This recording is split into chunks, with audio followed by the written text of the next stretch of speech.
Hello সবাই, কি খবর, কেমন আছেন? আমি চলে এসেছি আমার নতুন ব্লগ নিয়ে। আর আমার আজকের ব্লগটা শুরুই করেছি রান্না বান্না দিয়ে। তা আমার হঠাৎ মনে হলো যে আমি একটু পিঠা বানাই। আর যেই মনে হয়েছে আমি সেই দৌড়ায় দৌড়ায় গিয়ে রেডি করা শুরু করে দিয়েছি। আমার এরকম সবসময়ই হয়, হুটহাট এটা ওটা বানাইতে ইচ্ছা করে। তো আমি খুব মনোযোগ দিয়ে বানাচ্ছি, বাট যেটা হয় আমার পিঠা একটাও ভালো হয়নি। আর এর মাঝে সুহিরা ফোন করে যে শাহরিয়ার ভাইয়া দুবাই যাচ্ছে, তো আমরা একটু দেখা করব, যাওয়ার আগে একটু আমরা একসাথে মিট করব।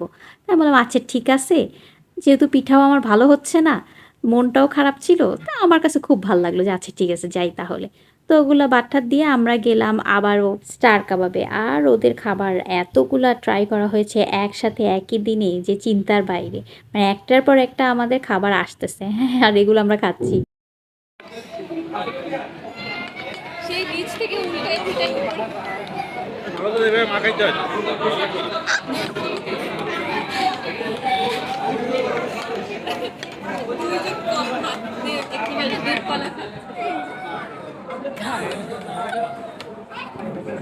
আমরা অনেক খাবার দাবার ট্রাই করেছি ওই দিনকে, অনেক কিছু খাওয়া হয়ে গেছে একসাথে।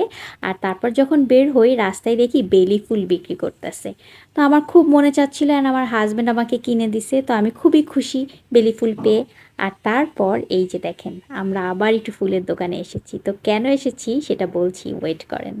এই যে সুন্দর একটা ফ্লাওয়ার, ভালোই হয়েছে। কয়টা কয়টা স্টিক হয়েছে? 15টা না। সো কিছু রজনীগন্ধা নেওয়া হয়েছে। আর এই যে এর জন্য আমাদের আপা অ্যান্ড দুলা ভাইয়ের অ্যানিভার্সারি। সো আমরা হুট করে যাই আর ওদেরকে সারপ্রাইজ দিই, তো ওরা খুবই খুশি হয়। অ্যান্ড দেন আমরা ওখান থেকে বের হই, বেশ তখন অনেক লেট নাইট। তো এই ছিল আমার ব্লগ। সবাই ভালো থাকবেন, সুস্থ থাকবেন, অ্যান্ড অবশ্যই লাইক কমেন্ট শেয়ার দেবেন। আল্লাহ হাফেজ।